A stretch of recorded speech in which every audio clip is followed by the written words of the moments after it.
கடைசி அந்த மாஜாக்காவை பத்தி கேட்டாங்க. அந்த தமிம் அன்சாரி ஒருத்தர் எம்எல்ஏ மனிதநேய ஜனநாயக கட்சின்னு சொல்லி கேட்டவனுமே குதிக்கிறாரா? நோ நோ இல்ல சொல்லாதீங்க, அத மாஜக அதிமுக அப்படின்ற அதிமுகவா. ஏன்னா அதிமுகன்றது அது அவங்க அதிமுகவுடைய ரெட்டை சின்னத்துல போட்டிட்டாராம் யாரு தமிம் அன்சாரி. அதனால அவங்க மாஜக கிடையாது அதிமுக கட்சிக்காரர் அப்படின்றாரு. இவங்க சுயமரியாதை பெறக்கூடியவராம். என்னதான் இருந்தாலும் நாங்க சொந்த சின்னத்தில போட்டிட்டோம், சொந்த சின்னத்துல ஜெயிச்சோமா இல்லையா, இதுல பெருமை வேறு. நீங்க ஜெயிச்சு என்னத்தை போய் அந்த சட்டமன்றத்தில் கிழிச்சீங்கன்னா நாங்க 5 வருஷம் பார்த்தோம்ல. சொந்த சின்னத்துல போய் அம்மாவுடைய ஆயுட்கால அடிமையா 5 வருஷம் இறந்தீங்களா இல்லையா? கிடந்தீங்கல்ல. என்ன மாதிரி ஜால்ரா தானே புயல் ஜால்ரா உலகத்துல மறக்க முடியுமா? தானே புயலுக்கு அம்மா அவர்கள் வழங்கிய அந்த உதவிகளை எல்லாம் பார்த்து விட்டு மற்ற மாவட்ட மக்களும் எங்க ஊருக்கும் தானே புயல் வராதா என்று ஏங்கிக் கொண்டிருக்கிறார்கள். தட்னாங்க சக்கு சக்கு சக்கு சக்குன்னு தட்னாங்க. மறக்க முடியுமா? எதுக்கு? அதாவது ஒரு 2 மாவட்டத்துல தானே புயல் தாக்கிருச்சுங்க, விழுப்புரம் கடலூர். அதுக்கு அந்த தாக்கப்பட்ட மக்களுக்கு ஹெல்ப் பண்ணாங்கல்ல அம்மா அவர்கள்.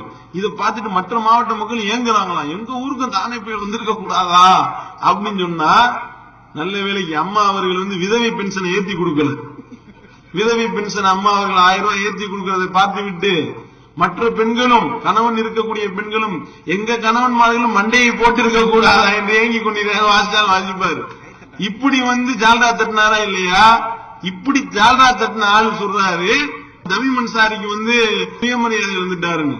அப்ப என்னன்னா இவர் தான் அவ்வளவு ஜால்ரா அடிச்சாரு. அம்மா அவர்கள் போடுற அனைத்து பாலையும் சிக்ஸருக்கு அனுப்பி இருக்காங்க. இவர் தான் பேசினாரு.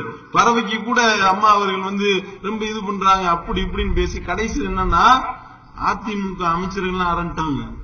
என்னடா இது நம்மள ஜால்ரால மிஞ்சிருவாரோ, நம்மள ஓவர் டேக் பண்ணிடுவாரோ அப்படின்னு சொல்லி மிஞ்சக்கூடிய அவர்கள் பதறக்கூடிய அளவுக்கு ஜால்ரா தட்டி விட்டு பேசுறாரு. இவர் சொந்த சின்னத்துல போட்டியிடல, அதிமுக சின்னத்துல போட்டியிட்டாருன்னா அப்ப விளங்குதா?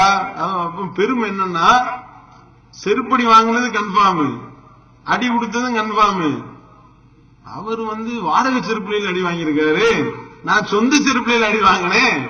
ஏன் சொந்த செருப்புலையில சாணிய முக்கிய அடிச்சாங்க, அவர் அடி வாங்கினா வாடகை செருப்பு. இதுதான் டிஃபரெண்ட், பாத்துக்கிறீங்க. அப்ப இது கேவலமா இல்ல, இப்படி சொல்றது கேவலமா இல்ல.